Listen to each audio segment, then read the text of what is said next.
दोस्तों नमस्कार। मैं आपका अपना भाई JS ग्रहण अपने इस चैनल पर आप सभी भाइयों का दिल से अभिनंदन करता हूं और सभी से निवेदन करता हूं कि इस चैनल को सब्सक्राइब और लाइक करें और प्यारा सा कमेंट करें। एक बार का जिक्र है कि एक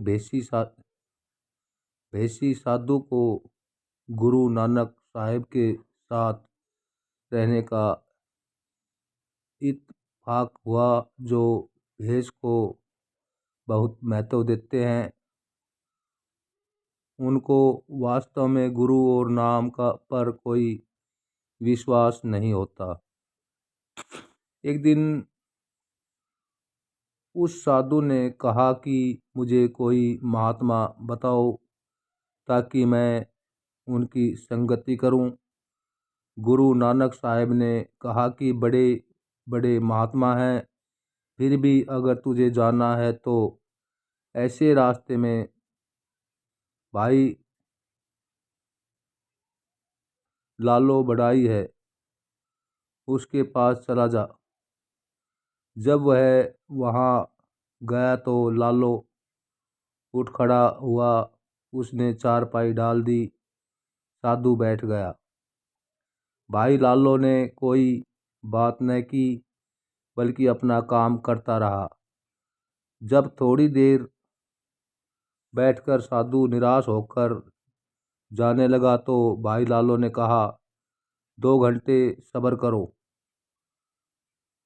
मुझे एक बहुत ज़रूरी काम है, वह कर लूँ, फिर आपकी सेवा में बैठूंगा। साधु ने मन में सोचा कि यह तो निपट संसारी है, इससे दुनिया के काम ही नहीं छूटते, यह कैसा महात्मा है। इधर भाई लालो ने 2 बांस लिए, उनको जोड़कर मुर्दा रखने की सीढ़ी बनाई और अंतिम संस्कार का दूसरा सामान इकट्ठा किया। साधु ने देखा और पूछा, यह क्या कर रहे हो? लालो ने जवाब दिया कि मेरा बेटा मुकलावा लेने गया था, रास्ते में उसके ऊपर से गाड़ी का पहिया निकल गया है और वह मर गया है। यही सीढ़ी उसके लिए बनाई है। साधु ने मन में भ्रम पैदा हो गया, बोला, भाई लालो, अगर तुझे मालूम था तो तुझे वहां जाकर पुत्र को साथ ले आना था। भाई लालो ने उत्तर दिया, जो सतगुरु की मौज है वही होता है। इस पर साधु ने कहा, जरूर तेरे बेटे के साथ तेरी दुश्मनी थी, तू बेटे को रखना नहीं चाहता था। यह कहकर वह नाराज होकर जाने लगा। तो भाई लालो ने कहा, तू मुझे क्या कहता है? आज से 8वें दिन तू इस पेड़ से फांसी पर लटक कर मरेगा। अगर बच सकता है तो बच जा। मैं तो यही समझाता हूँ कि जो कुछ होना होता है होकर ही रहता है। अब साधु को चिंता हो गई कि कहीं मेरे साथ भी ऐसा न हो।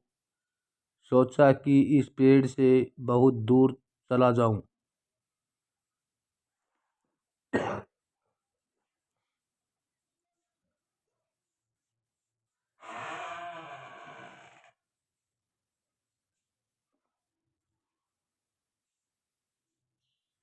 अब साधु को चिंता हो गई कि कहीं मेरे साथ भी ऐसा न हो।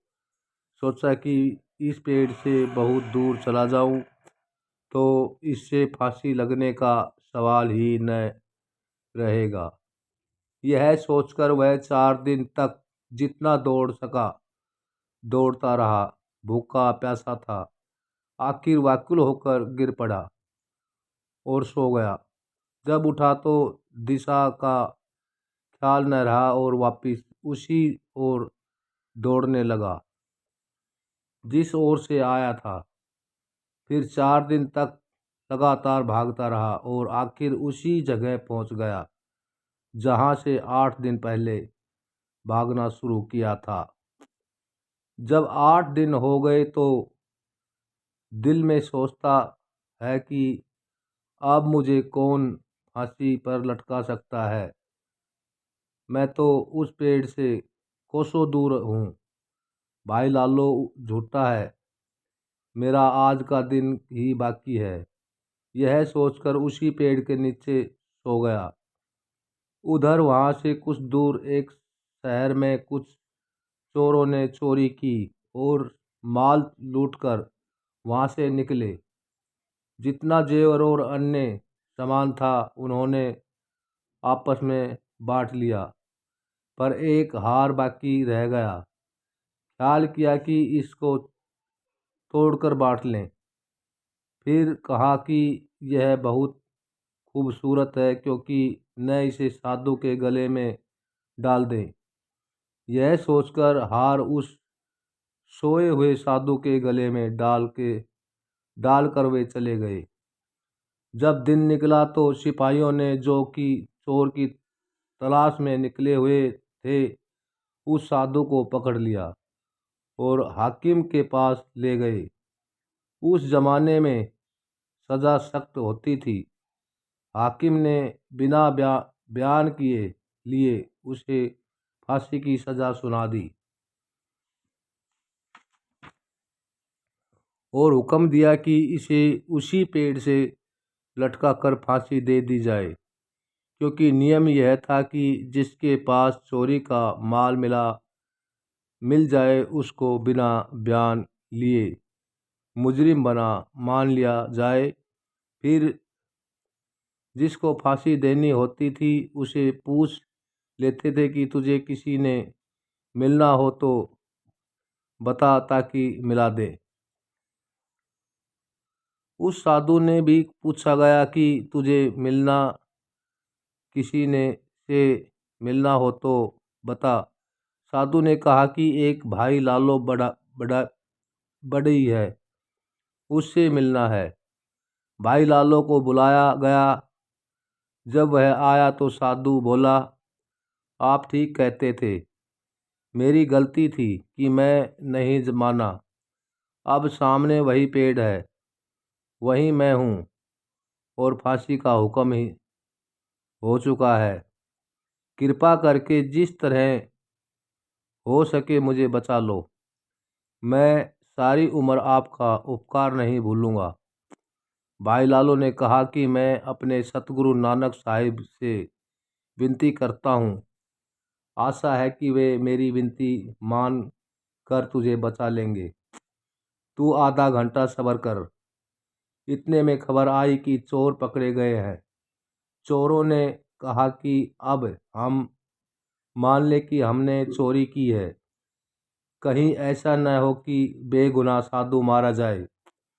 जब चोरों ने चोरी का सारा माल दे दिया तो हाकिम ने उस साधु को छोड़ दिया।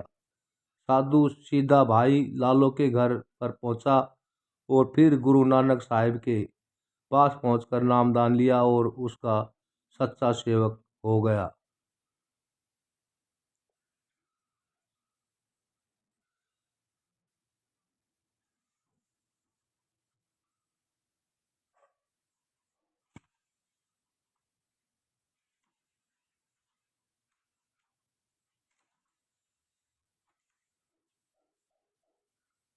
प्रेम और नम्रता के साथ प्रभु से दिल लगाओ। प्रभु और केवल प्रभु को पाने की सच्ची तड़प ही काफ़ी है। एक फकीर था जो अपने आप को पैगंबर समझता था। एक बार उसके मन में ख्याल आया कि मैं पैगंबर हूँ, खुदा मुझे खुश है। मुझसे बढ़कर कोई और उसका प्यारा नहीं है। उसने अर्ज की, या खुदा जो मुझसे भी ज़्यादा तेरा प्रेमी है, मुझसे ज़्यादा तेरा ध्यान रखता है, मुझसे बता, मैं उससे मिलना चाहता हूँ। खुदा ने कहा कि ये फ़कीर बड़े बड़े प्रेमी हैं। फ़कीर बोला, कोई एक बताओ। खुदा ने कहा कि आदमी तो क्या है, मैं एक पक्षी बताता हूँ। वह अमुक पेड़ पर रहता है, उसके पास जा। फ़कीर ने अर्ज की कि मैं उसकी बोली नहीं समझता। खुदा ने कहा कि जा, मैं तुझे वर देता हूँ कि तू उसकी बोली समझ लेगा। खैर फ़कीर वहाँ गया, पक्षी की बैठे देखा। फ़कीर ने उसे कहा, कोई खुदा की बात सुना। पक्षी बोला, ये फ़कीर, मुझे फुर्सत नहीं है। मैंने इतनी बात भी तेरे लिए इसलिए की है कि तू मेरे प्रीतम के पास से आया है। फ़कीर ने कहा, तू क्या काम करता है जिसे तुझे फुर्सत नहीं है? पक्षी ने जवाब दिया, मैं दिन रात परमात्मा का ध्यान करता हूँ। सिर्फ एक तकलीफ़ है। फ़कीर ने पूछा कि वह कौन सी तकलीफ़ है? उसने कहा, यहाँ से कुछ दूर एक चश्मा है जहाँ जाकर मुझे पानी पीना पड़ता है। फ़कीर ने पूछा कि चश्मा कितनी दूर है? उसने कहा कि यह मेरे सामने जो गेहूं का खेत है, इससे आगे। फ़कीर बोला, यह तो कोई दूर नहीं है। इस पर पक्षी ने कहा, मैं तुझे क्या बताऊं, मेरे लिए तो इतना भी मुश्किल है, क्योंकि सुमरन छोड़कर वहां जाना पड़ता है। फ़कीर ने कहा कि अगर कोई सेवा हो तो मुझे बताओ। उसने कहा कि बस चश्मे को मेरे पास ले ला दो। फ़कीर ने कहा कि यह तो नहीं हो सकता। फिर और कोई सेवा नहीं है? कहकर पक्षी सुमरन में करने लगा। मतलब तो यह है कि जो खुदा के आशिक हैं, उनका उसके साथ इतना प्यार होता है कि पल पल उनका ध्यान खुदा में ही लगा रहता है। जिस तरह अगर कोई कौवा समुद्री जहाज पर बैठ जाए और जहाज चल पड़े तो वह कहीं और नहीं जा सकता। नीचे समुंदर है, ऊपर आसमान है, उड़ता है और वापस जहाज पर ही आ बैठता है, और कोई जगह नहीं है। इसी तरह खुदा के आशिकों का भी जहाज के कोए जैसा हाल होता है।